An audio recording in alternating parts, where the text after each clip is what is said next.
Good morning guys, मैं सचिन शर्मा आपके और हमारे online platform able edu hub में आपका हार्दिक स्वागत करता हूं। बच्चों, लास्ट क्लास में हमने बीएससी पार्ट सेकंड का पेपर ऊष्मागतिकी एवं सांख्यिकी भौतिकी शुरू किया था। उस पेपर में हमने बच्चों ऊष्मागतिकी का शून्य व नियम तथा ऊष्मागतिकी वाले पेपर से रिलेटेड कुछ गाइडलाइंस पढ़ी थी। बच्चों, उन गाइडलाइंस के अकॉर्डिंग हमने कुछ क्वेश्चंस भी सॉल्व किए थे। बच्चों, मैंने आपको बताया था बच्चों कि वो गाइडलाइंस हमें ध्यान रखनी है एग्जाम वाले दिन पेपर के लिए।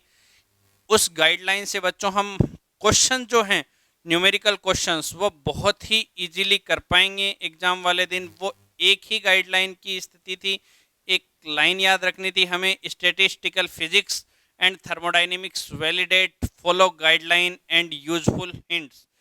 अगर हमें क्वेश्चन में कोई हिंट दिखता है उसका हमें यूज करना है और दी गई पर्टिकुलर गाइडलाइंस का हमें फॉलो करना है। बच्चों, तो गाइडलाइन को फॉलो करते हुए यूजफुल हिंट्स को हम अगर उपयोग कर लेते हैं बच्चों, तो एग्जाम में आने वाले सारे न्यूमेरिकल्स बच्चों हम इजीली सॉल्व कर पाएंगे।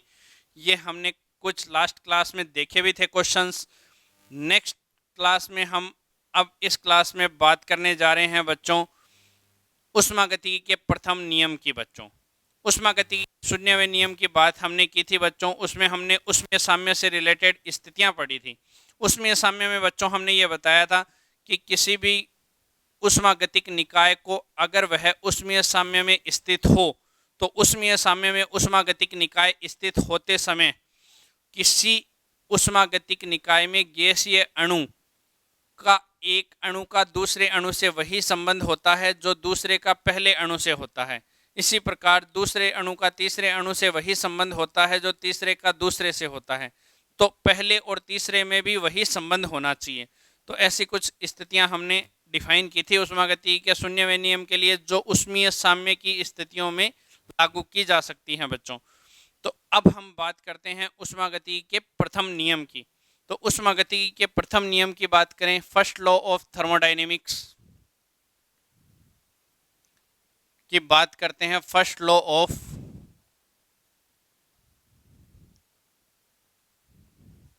थर्मोडायनेमिक्स, ऊष्मागतिकी का प्रथम नियम। ऊष्मागतिकी के प्रथम नियम की हम बात करें तो बच्चों सबसे पहले हम देखेंगे कि ऊष्मागतिकी के प्रथम नियम की स्थितियों को किस प्रकार से अप्लाई किया जाता है। मान लो बच्चों, मैंने एक गैसीय निकाय लिया, हमने कोई एक गैसीय निकाय लिया, एक पात्र लिया हमने, और उस पात्र में बच्चों इस प्रकार की स्थिति को हम डिफाइन करेंगे कि गैसीय अणु पात्र के अंदर उपस्थित हों।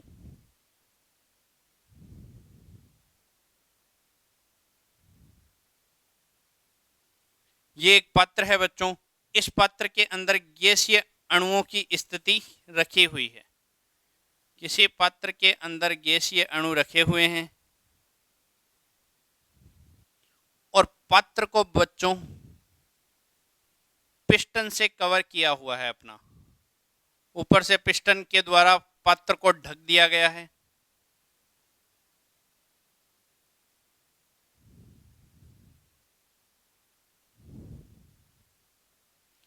ये हमने पिस्टन लगाया, इसके अंदर गैसीय अणुओं की, गैसीय कणों की स्थिति को हमने इस तरीके से व्यवस्थित किया है। बच्चों, साथ ही ऊष्मागतिकी के प्रथम नियम में बच्चों हम ये देखते हैं कि किसी ऊष्मागतिक निकाय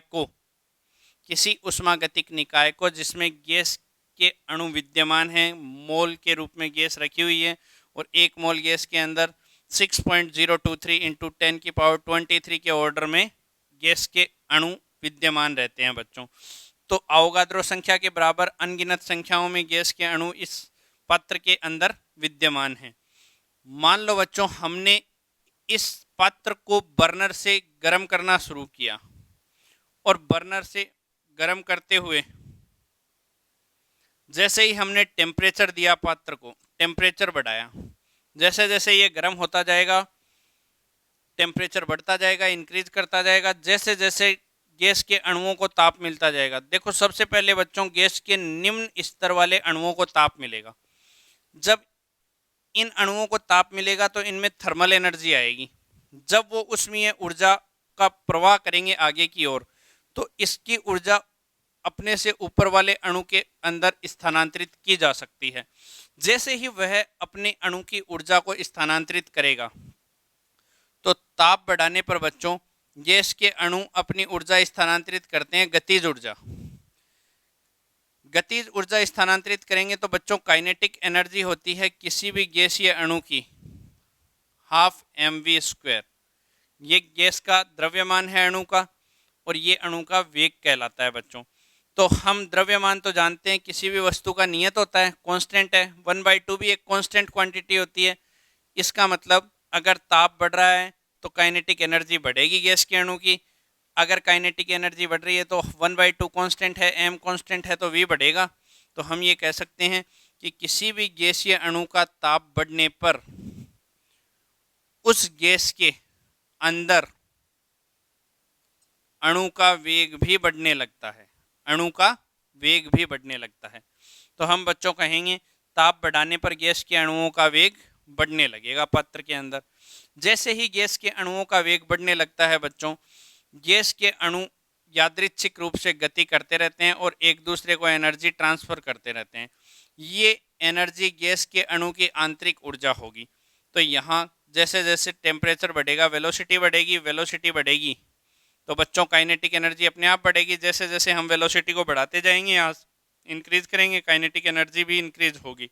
तो यहाँ से हम कह सकते हैं गैस के अणु की काइनेटिक एनर्जी भी इंक्रीज होगी बच्चों।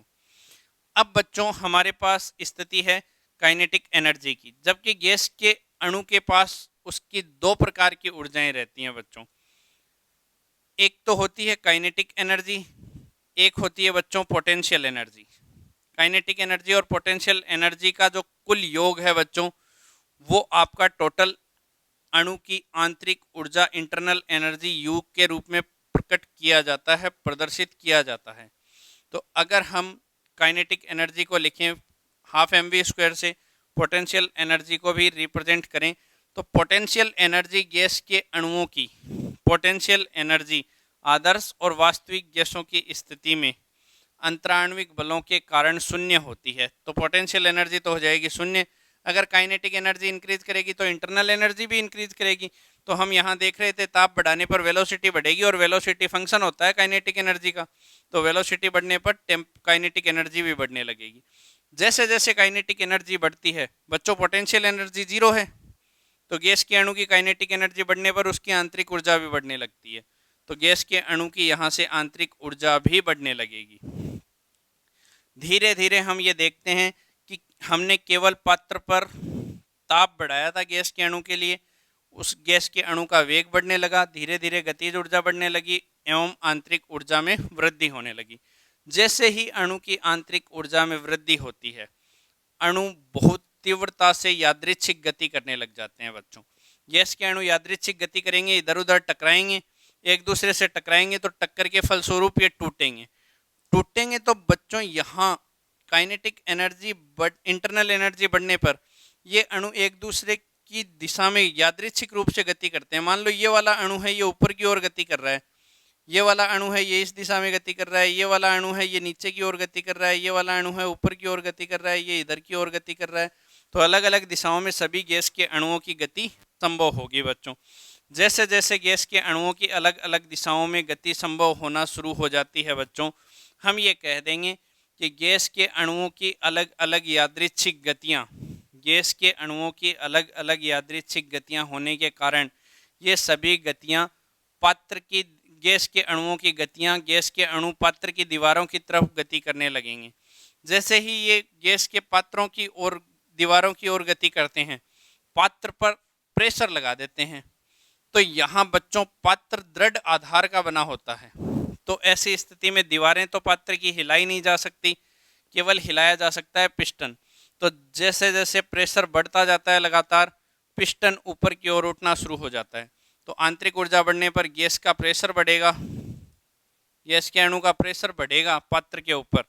तो पात्र की दीवारें दृढ़ होने के कारण पिस्टन अपनी स्थिति को अपने मूल स्थान से कुछ ऊपर खिसका देता है। मान लो बच्चों पिस्टन पात्र में यहाँ आ जाए, जैसे जैसे प्रेशर बढ़ेगा, सबसे पहले टेम्परेचर बढ़ाया था हमने, टेम्परेचर बढ़ाने पर पार्टिकल की वेलोसिटी बढ़ी, वेलोसिटी बढ़ाने पर काइनेटिक एनर्जी बढ़ी, काइनेटिक एनर्जी बढ़ाने पर इंटरनल एनर्जी बढ़ी, इंटरनल एनर्जी बढ़ाने पर प्रेशर बढ़ने लग गया। जैसे जैसे प्रेशर बढ़ने लगेगा बच्चों, ये पिस्टन ऊपर उठकर मान लो यहाँ आ गया,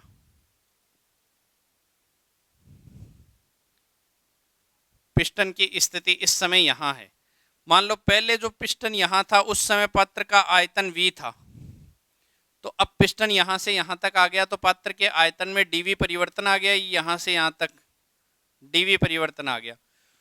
तो जो स्थिति गैस के अणु के प्रेशर बढ़ने के कारण आयतन में वृद्धि कर रही है, परिवर्तित कर रही है उसके आयतन को, तो यहाँ से गैस के अणु का आयतन भी परिवर्तित होने लगेगा, गैस के अणु के आयतन में वृद्धि होने लगेगी।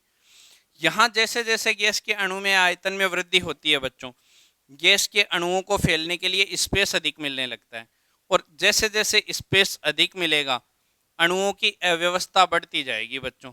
और अणुओं की अव्यवस्था के क्रम को ही क्या कहा जाता है बच्चों?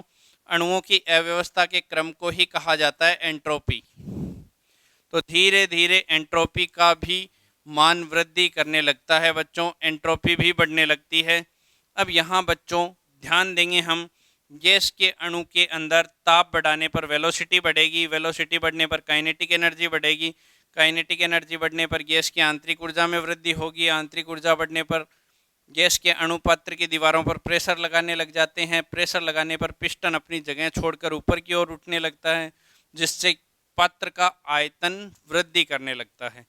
जैसे ही पात्र का आयतन वृद्धि करेगा बच्चों, ध्यान रखेंगे हम, जैसे ही पात्र का आयतन वृद्धि करता है गैस के अणुओं को अव्यवस्थित होने के लिए जगह काफ़ी ज़्यादा मिल जाती है। पहले वो व्यवस्थित रूप से रखे हुए थे, जगह ज़्यादा होने के कारण अव्यवस्था बच्चों ज़्यादा बढ़ जाती है।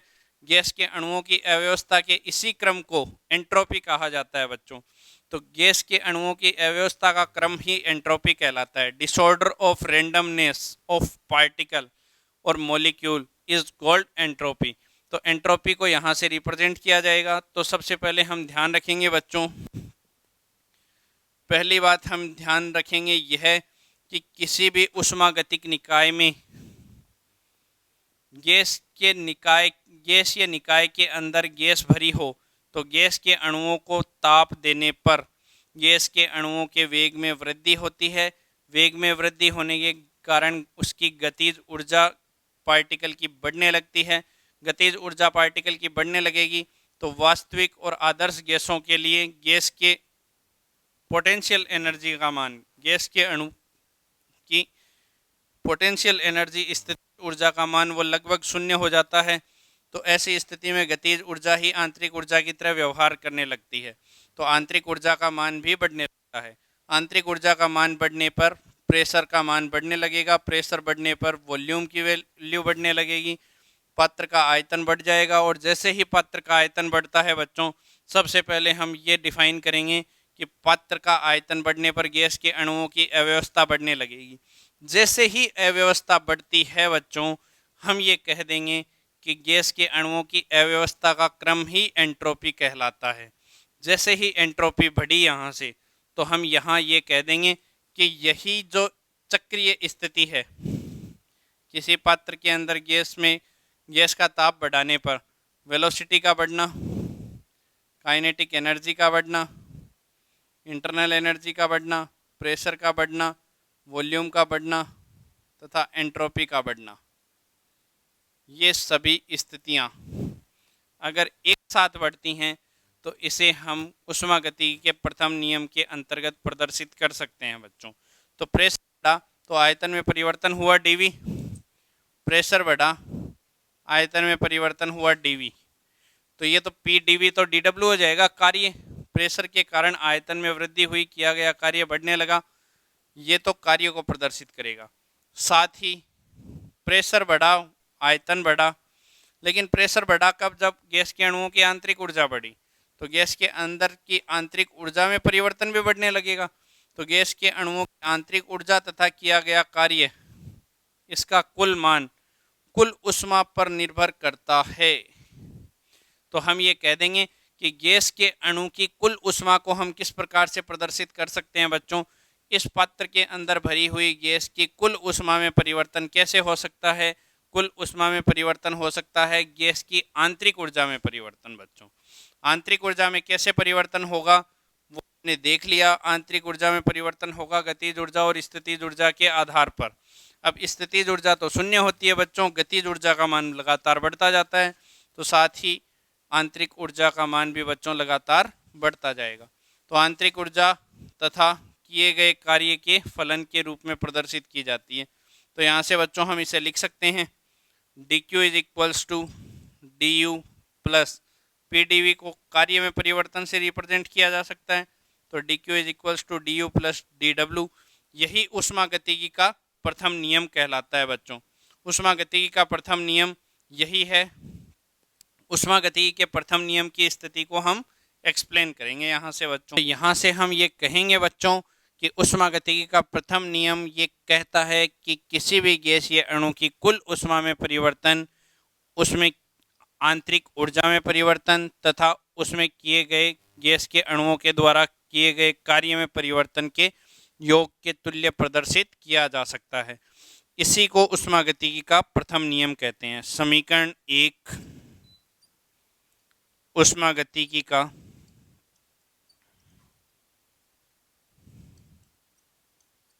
प्रथम नियम प्रदर्शित करता है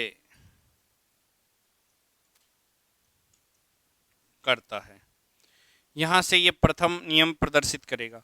अब बच्चों, फर्स्ट लॉ ऑफ थर्मोडायनेमिक्स हमारा ये कहता है कि किसी भी ऊष्मागतिक निकाय के अंदर गैस के अणुओं की स्थिति या गैस के अणुओं की कुल ऊष्मा का मान गैस के अणु की आंतरिक ऊर्जा तथा गैस के अणु के द्वारा किए गए कार्य में परिवर्तन के योग के तुल्य प्रदर्शित किया जा सकता है। यही ऊष्मागतिकी का प्रथम नियम कहलाता है बच्चों। तो यहाँ से ऊष्मागतिकी के प्रथम नियम की स्थिति देखी बच्चों हमने, लेकिन ऊष्मागतिकी के प्रथम नियम की स्थिति के आधार पर बच्चों हम एक अवस्था की बात करेंगे। उस अवस्था की बात कर लेते हैं हम, किस प्रकार से ऊष्मागतिकी के प्रथम नियम को हम डिफाइन कर पाएंगे। तो सबसे पहले हम उसी की बात करते हैं। देखिएगा बच्चों, बहुत अच्छे तरीके से समझिएगा। सबसे पहले आपको ये पता होना चाहिए ऊष्मागतिकी का प्रथम नियम जो है वो ये रिप्रेजेंट करता है कि ताप बढ़ाने पर गैस के अणुओं का वेग बढ़ता है। गैस के अणुओं के वेग बढ़ने के साथ साथ गैस के अणुओं की गतिज ऊर्जा का मान भी बढ़ता जाता है। गैस के अणुओं की गतिज ऊर्जा का मान बढ़ने के साथ साथ ही बच्चों यहाँ हम ये कहेंगे कि गैस के अणुओं की गतिज ऊर्जा बढ़ने के साथ साथ गैस के अणुओं की आंतरिक ऊर्जा में भी वृद्धि होती है। आंतरिक ऊर्जा में वृद्धि होने के साथ साथ ही बच्चों यहाँ प्रेशर भी बढ़ने लगता है गैस के अणुओं का। पात्र की दीवारों पर प्रेशर बढ़ने के कारण आयतन में वृद्धि होगी। आयतन में वृद्धि होने के कारण बच्चों जब जैसे जैसे वॉल्यूम इंक्रीज होगा वैसे वैसे ही गैस के अणुओं की अव्यवस्था बढ़ने लगेगी। अव्यवस्था के क्रम को ही हम बच्चों एंट्रोपी से रिप्रेजेंट कर देंगे। तो इस स्थिति में फर्स्ट लॉ ऑफ थर्मोडायनेमिक्स में बच्चों हम एप्लीकेशन पार्ट पढ़ते हैं इसका कि किस प्रकार से फर्स्ट लॉ ऑफ थर्मोडायनेमिक्स को एक्सप्लेन किया जा सकता है। तो फर्स्ट लॉ ऑफ थर्मोडायनेमिक्स के कुछ प्रोसेस हैं बच्चों। यहाँ फर्स्ट लॉ ऑफ थर्मोडायनेमिक्स के प्रोसेसेस होंगे।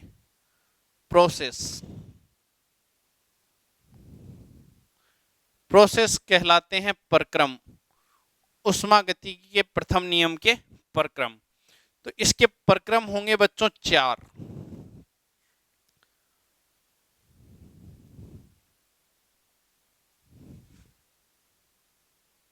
देखो बच्चों, ऊष्मागतिकी के प्रथम नियम का जो प्रक्रम है, पहला प्रक्रम है, वो पहला प्रक्रम कहलाएगा समआयतनिक प्रक्रम।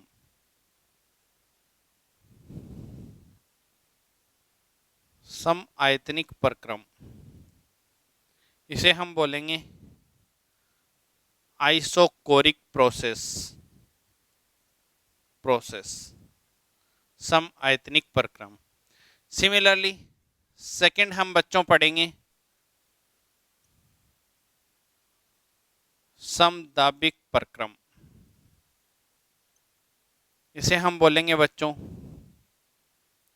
Isobaric process.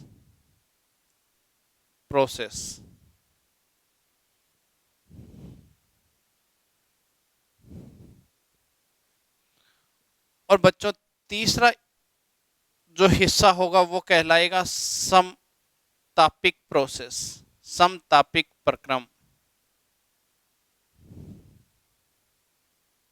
समतापीय प्रक्रम।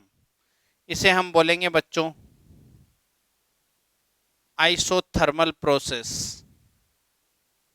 Thermal process. और चौथा जो प्रोसेस होगा बच्चों अपना, उसे हम बोलेंगे एडियाबेटिक प्रोसेस। इसको हम आइसो एंट्रोपिक प्रोसेस भी बोल सकते हैं। इसे हम बोलेंगे रुदोष्म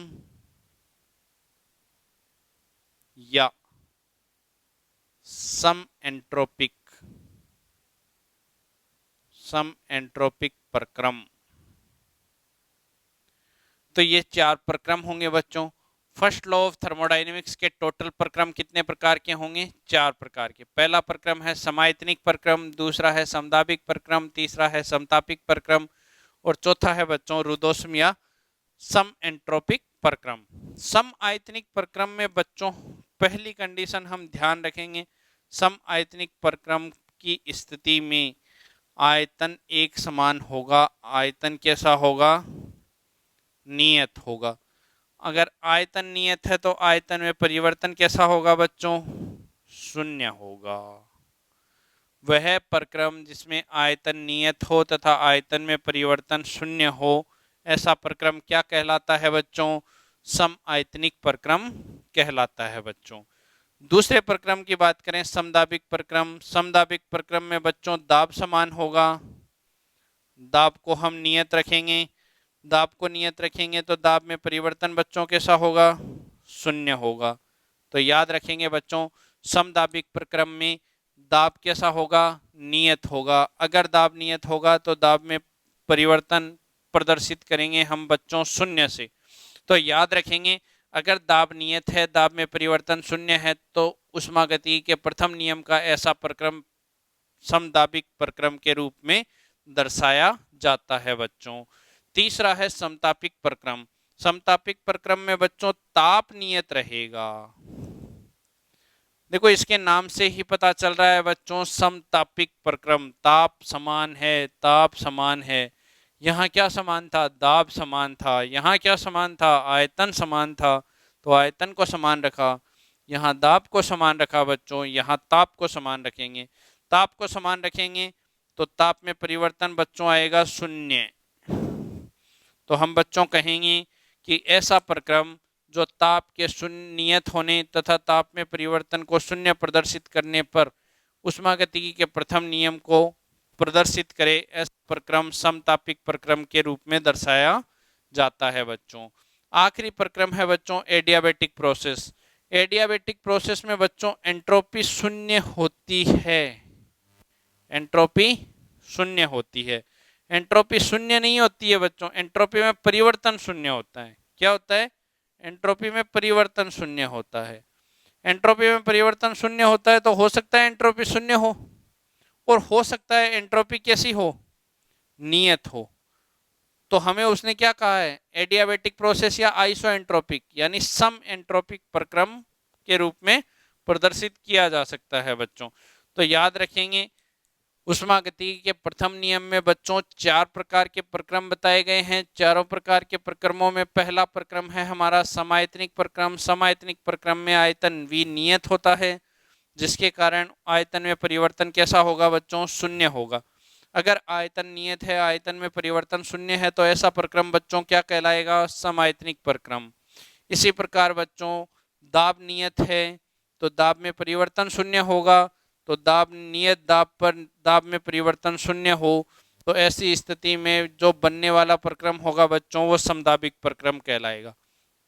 इसी प्रकार ताप के नियत रहने पर ताप में परिवर्तन शून्य दर्शाए समतापिक प्रक्रम होगा। एंट्रोपी के नियत रहने पर एंट्रोपी में परिवर्तन को शून्य अगर दर्शा सकें बच्चों, तो ऐसी स्थिति में हम उसे रुद्धोष्म या सम एंट्रोपिक प्रक्रम कहेंगे बच्चों। तो ये सब स्थितियां हमें फर्स्ट लॉ ऑफ थर्मोडायनेमिक्स के प्रक्रमों में पढ़ने को मिलती है बच्चों। अब वन बाय वन हम इस प्रक्रम की स्टडी करेंगे। वन बाय वन जब हम इस प्रक्रम की स्टडी कर रहे होंगे बच्चों, तो प्रत्येक प्रक्रम में हमें 4-5 चीजें पढ़ने को मिलेंगी। प्रत्येक प्रक्रम में हम स्थिति देखेंगे कि समान कौन सी अवस्था है। तो इसमें आयतन समान होगा, इसमें दाब समान होगा, इसमें ताप समान होगा, इसमें एंट्रोपी समान होगी। तो पहली स्थिति तो हमें यही देखनी है बच्चों कि किस प्रकार की स्थिति एक समान या नियत होगी प्रत्येक प्रोसेस में। दूसरी स्थिति हमें ये देखनी है बच्चों कि इस पर नियम कैसा लगेगा। जैसे समआयतनिक प्रक्रम पर कैसा नियम लगेगा, समदाबिक प्रक्रम पर कैसा नियम लगेगा, समतापिक प्रक्रम पर कैसा नियम लगेगा, और रुद्धोष्म या सम एंट्रोपिक प्रक्रम पर बच्चों कैसा नियम लगेगा। तो ये प्रक्रम की स्थिति के आधार पर नियमों को दर्शाया जा सकता है बच्चों। तीसरी स्थिति बच्चों हम ये देखेंगे कि इसमें पीवी आरेख कैसा बनेगा। पीवी आरेख समायतनिक प्रक्रम का कैसा होगा, पीवी आरेख समदाबिक प्रक्रम का कैसा होगा, पीवी आरेख समतापिक प्रक्रम का कैसा होगा, और पीवी आरेख रुद्धोष्म या सम एंट्रोपिक प्रक्रम का बच्चों कैसा होगा। चौथी चीज बच्चों हम इन सभी प्रक्रमों में ये पढ़ने वाले हैं कि इस प्रक्रम में गैस के अणु द्वारा किया गया कार्य कितना होगा बच्चों। इस प्रक्रम में कितना कार्य किया जाएगा, इस प्रक्रम में कितना कार्य किया जाएगा, और इस प्रक्रम में कितना कार्य किया जाएगा। तो चारों प्रक्रमों में हमें किया गया कार्य का अध्ययन करना है बच्चों। आखिरी स्थिति ये है बच्चों कि हम जानते हैं ऊष्मागतिकी के प्रथम नियम के प्रक्रम है ये, और ऊष्मागतिकी का नियम होता है dq is equals to du plus dw। तो बच्चों आंतरिक ऊर्जा गैस के अणु की एक समान रहेगी। किए गए कार्य की स्थिति हमें बच्चों कैलकुलेट करनी है। किए गए कार्य की स्थिति समायतनिक प्रक्रम में कैसी होगी वो यहाँ लिख देंगे, समदाबिक प्रक्रम में कैसी होगी वो लिख देंगे, समतापिक प्रक्रम में कैसी होगी वो लिख देंगे, और रुद्धोष्म या सम एंट्रोपिक प्रक्रम में कैसी होगी वह लिख देंगे बच्चों। इस स्थिति में एडियाबेटिक प्रोसेस में बच्चों हमें एक बहुत इंपॉर्टेंट चीज ध्यान रखनी है कि इसमें कुल ऊष्मा में परिवर्तन सदैव कैसा होगा बच्चों, शून्य होगा। यानी इस प्रक्रम में dq का मान सदैव कैसा होता है बच्चों, शून्य होता है। सदैव कैसा होगा, शून्य। यानी गैस के अणुओं की कुल ऊष्मा में परिवर्तन सदैव शून्य होगा। यानी ये ऐसा प्रक्रम होगा जो ना तो ऊष्मा लेगा ना ऊष्मा देगा बच्चों। जैसे थर्मस होता है हमारे घरों में, तो उसमें चाय गर्म रहती है बहुत लंबे समय तक, क्योंकि ना तो वो अपनी एनर्जी बाहर रिलीज करता है ना बाहर वाली एनर्जी को अंदर कंटेन करता है। तो ऐसी स्थिति में उसमें कुल ऊष्मा में परिवर्तन बच्चों सदैव कैसा बना रहता है, शून्य बना रहता है। तो ऐसी स्थिति में ऐसे प्रोसेस को हम बच्चों कहेंगे रुद्धोष्म या एंट्रोपिक प्रक्रम। तो याद रखेंगे फर्स्ट लॉ ऑफ थर्मोडायनेमिक्स में हमें 5 प्रोसेस देखने पड़ेंगे। उन प्रोसेस में 4 प्रकार की प्रोसेस की स्थितियां हैं। प्रत्येक प्रोसेस में हमें 5 स्थितियां देखनी पड़ेंगी बच्चों। 5वीं स्थिति सभी में है फर्स्ट लॉ ऑफ थर्मोडायनेमिक्स। देखो बच्चों फर्स्ट लॉ ऑफ थर्मोडायनेमिक्स है तो ये, लेकिन ये इसके लिए अलग होगा, इसके लिए ये समीकरण अलग होगा, इसके लिए ये समीकरण अलग होगा, इसके लिए ये अलग होगा। जैसे मैं इसके लिए बताता हूँ, dq 0 है, अगर dq को मैं 0 रख दूं तो du बराबर माइनस dw आ जाएगा। तो ऐसी स्थिति में हमें ये समीकरण अलग मिलेगा। इसके लिए ऊष्मागतिकी के प्रथम नियम का समीकरण अलग मिलेगा, इसके लिए अलग मिलेगा, इसके लिए अलग मिलेगा। तो सभी प्रक्रमों के लिए बच्चों हमें फर्स्ट लॉ ऑफ थर्मोडायनेमिक्स को अलग अलग डिफाइन करना है। तो अगली क्लास में बच्चों हम सभी प्रोसेस को 1 बाय 1 लेंगे, और 1 बाय 1 लेकर अगली क्लास में प्रत्येक प्रोसेस को डिटेल में स्टडी करेंगे। समायतनिक प्रक्रम में कैसी कैसी स्थितियां बनती हैं, समदाबिक प्रक्रम में कैसी स्थितियां बनती हैं, समायतनिक में कैसी बनती हैं, और रुद्धोष्म प्रक्रम में किस प्रकार की स्थितियां बनती है बच्चों। ये चारों प्रोसेस के लिए नेक्स्ट क्लास में हम स्थितियां पढ़ने वाले हैं। तब तक के लिए थैंक यू।